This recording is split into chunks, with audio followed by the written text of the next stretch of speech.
So maybe before we start our conversation from your own, can we get to know you a little bit? Well, I'll start with the professional, maybe going to the personal. I'm an architect from Syria. I'm 43 years old and I have two children, and I live with my husband and children in our city Homs in Syria. I wrote two books about the role of architecture in conflicts, and since the publication of my first book there has been a wide international interest in my work. So from there was a starting point to do international collaborations and to speak about the role of architecture socially and in building peace all over the world.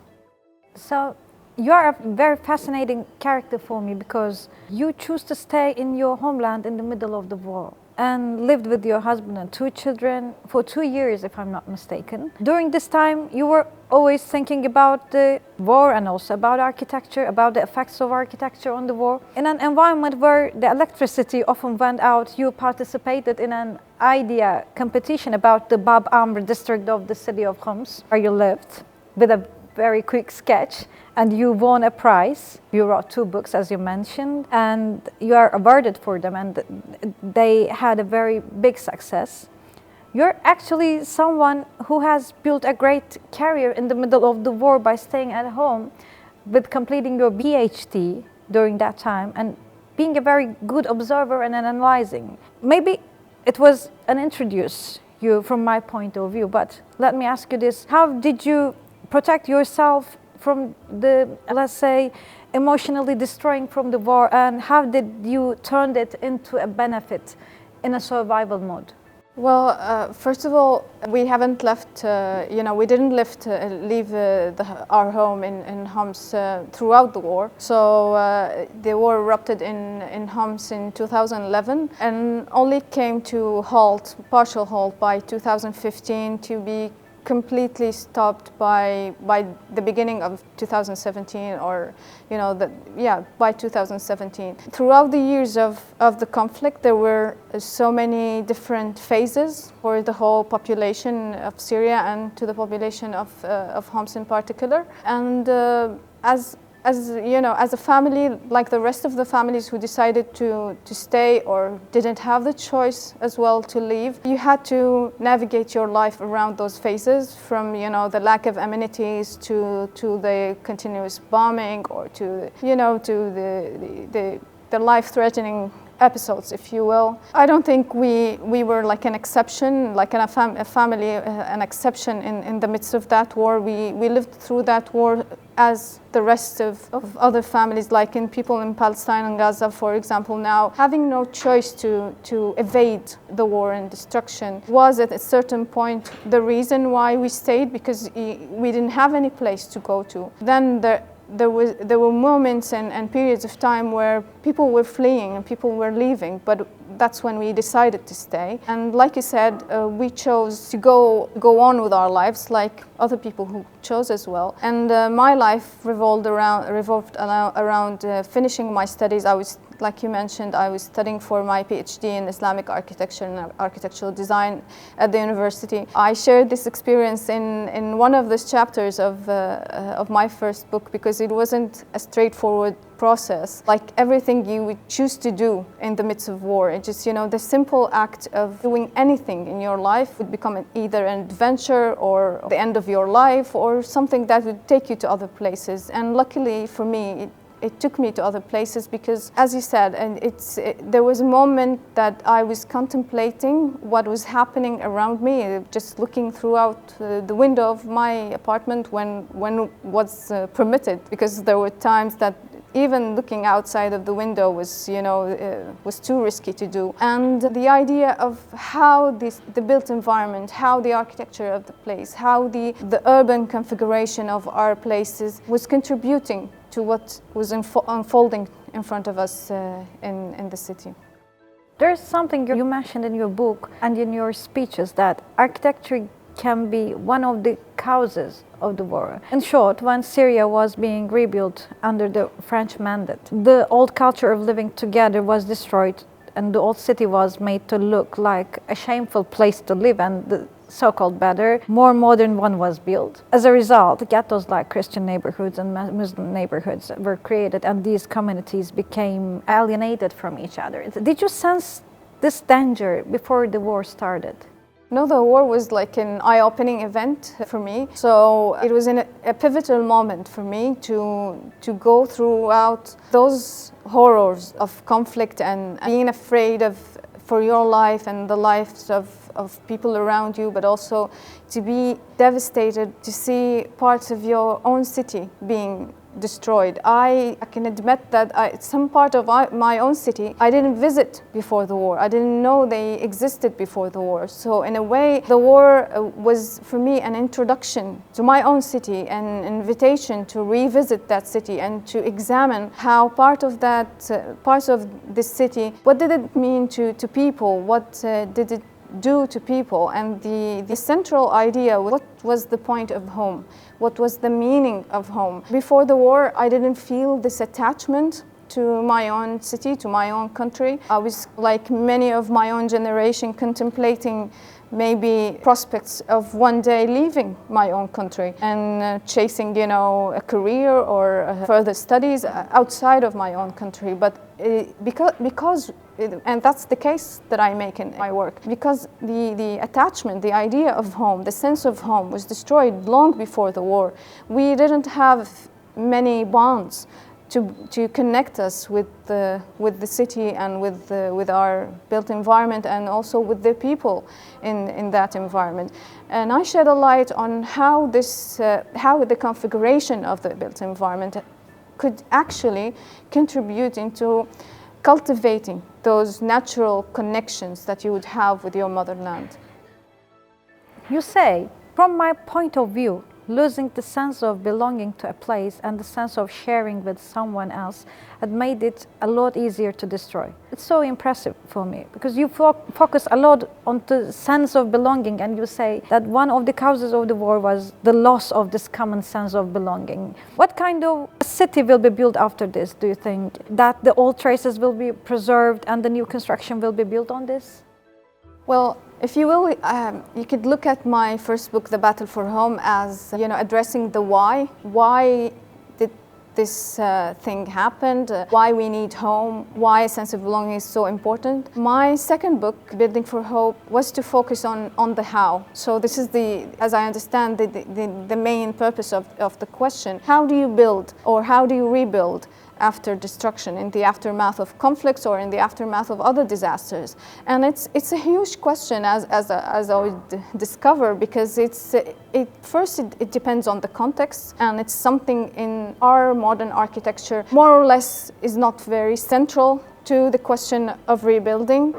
And also it depends on what was missing before, what has led to the destruction. Because in the majority of cases, we do not investigate destruction as an action that needs to be, analyzed in order not to be repeated. We look at destruction as an episode that we would have to, rebuild afterwards, and sometimes to take advantage of, as in most cases where places are devastated or destroyed only to make a profitable project from it. And that's the main risk we face basically in Syria, as an example, and basically in all over the region, as well as globally. We see now that destruction is not connected simply or merely with the machine for destruction, but also destruction is happening because people are no longer in connection with their places, and they do not necessarily care about those places. And in many ways, people in power and the municipalities and people who run development projects are responsible for weakening those ties, systematically attacking those ties to the degree that people no longer feel they necessarily belong to this place. I would just give a quick example about what's happening now today in Egypt. You hear of people who are being evacuated and thrown out in the streets in the name of development, which is basically trading with people's lives under the name of gentrification and development. It's a trend that you would see in the West, but we have in this region we have so much at stake, because we have so much complexity, as I try to make a case for in my work. It's actually a common question for us as well, because we are facing the same situation right now. Maybe not with the same reason, not after war, but after earthquake. Our cities are destroyed and old towns are destroyed. So we are facing the same question, how we are going to build it again, in which methods and in which traces we will follow. That's why your answer was also an answer for us as well. So for the reconstruction of Syria as a destroyed city, you say that we need to understand how an Islamic city is built. Can you elaborate on this? What distinguishes an Islamic city from others, in your opinion? Well, the thing is, I think the Islamic city understood and appreciated society. So in the way, society requires time to be built. So those connections we're speaking of requires generations of people to be settled in a place in order to formulate those connections. And those connections become social, becomes economic, and becomes also psychological. The Islamic city started from appreciating that fact and enabled by legislation and afterwards throughout architectural styles. It begins with legislation, and it reflects itself on urbanism and also on architecture in terms of aesthetics and general perception of the place. These legislations in terms of property, in terms of running the place, always focused on building society. Society is central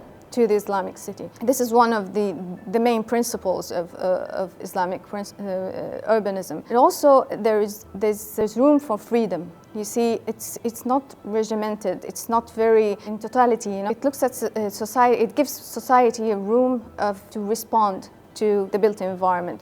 So there are not too many laws and legislations that we see in our own cities that would restrict the movement of people or restrict the response of people towards the built environment. And Building for Hope, I give example of the Waqf or the endowment. The Waqf policy is one of the main policies that the British and the French had as a priority to change when they occupied the regions after the fall of the Ottoman Empire. So, for example, the Brits got the trans connections in the Waqf policies, and the French changed the nature of the Waqf, changed it from social mechanism or a socially owned entity into a government administrative institution. That made it, that basically killed the main character of the Waqf. So it became prone to corruption, it became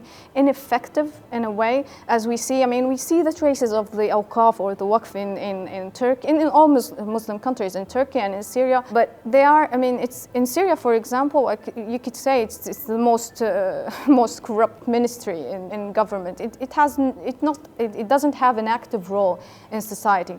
Whereas the Waqf before was a policy in order to put a break on the endless expansion that the city would embrace if it's left to own means. It will also become, it's the main reason why we have preservation in the Muslim concept. You see that in the West there is this emphasis on preserving historical buildings, but only in order to become touristic destinations. Whereas in the Waqf Eye, it's a place that you could live in. It's a place that is not distant from you. It's a place that you as a society own. And it's the main reason why you could see many preserved styles. Look at the history in Damascus, for example. It's the oldest continuously inhabited capital in the world. But also, if you go into a building, you would see all these different styles from Roman to Hellenistic to Memluk to Ayyubid, ending by the Ottoman, and you would see it in one building. And that's something to marvel at, and to also to look at the reasons of its survival. It's also in modern language we call it sustainability. Yes. of building. Can I ask, when you describe an Islamic city, you mention 4 elements. Maybe you can talk about this. What was those 4 elements? Well, the 4 elements that I speak about is just nature and religious buildings and the souk. And of course you have the residential quarters. But you would notice in the Islamic city that had built over, its older layers, that there is a close juxtaposition between nature and religious building and the marketplace. So those are not separated from each other, and you would see that it's a visible reminder of something that other than human, because in the Western city, for example, in contrast, and in modern architecture that we adopted in our regions, you would see that there is this human centrality, that you would see that everything is focused on how to facilitate the life of the human being in a way that its human being is central to everything around it. But it becomes very blind to other factors in the universe, which are, spirituality and nature, which are central as well for the well-being of humans. Whereas in the Islamic city, you would see there is this close juxtaposition. You would find the mosque, and before that, you would notice, even the temple was, close to the marketplace, because religion was not distant in the Eastern city. It wasn't distant from the life, from the daily life. And this was a reminder of what is central in that life. And in the end, it boils down to how to sustain society, how to give time and give room for people to respond to the environment around them and to form connections with whatever around them, with nature around them, with building around them, and with the other person. When you have those connections, this is the main, the key secret behind what, the West would term resilience of societies. It's just, it's those strong connections with something that other than the self.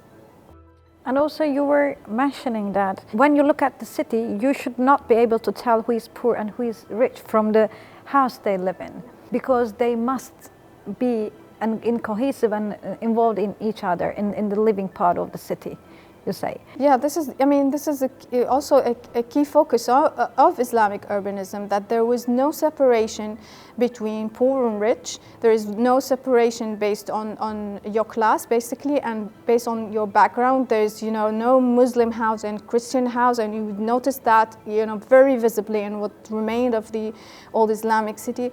There's no distinction or separation between nature and building. You would find it in the courtyard, you would find it in the streets, you would find this tendency as well, the remnants of those tendencies in our own culture. You would find it in people cultivating pots on their balconies in the streets. For example, if I would refer to Istanbul, for example, how the cats, roaming the place, you would find this integration between human and other beings with nature. And also there's no separation from the religion, from the religious building. And it's very, by the way, I should highlight here how our Muslim cities becoming, replacing the role of those religious buildings. For example, the mosque or the church. But the mosques, you see, like now, you see central mosques, you see monumental mosques that are dominating the place. Whereas in Muslim urbanism, you would find small mosques and you would find small churches built back to back. You would find it as part of the urban fabric, and you would find it part of the human,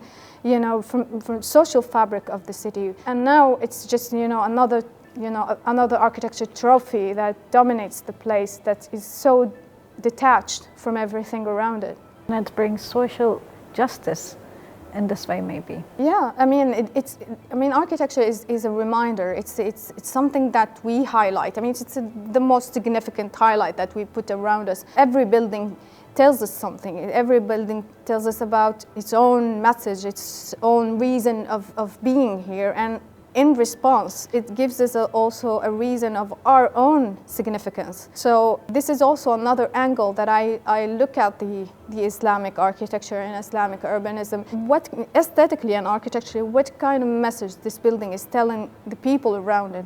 What is the core values that is being corresponded between the building and the people? Marwa, writing, teaching, designing, and also you and your husband run the largest digital architecture portal in Arabic. I think you also run a bookstore. Is this great effort and endeavor of yours part of the reconstruction in Syria? Do you think you will have a role in reconstruction in Syria?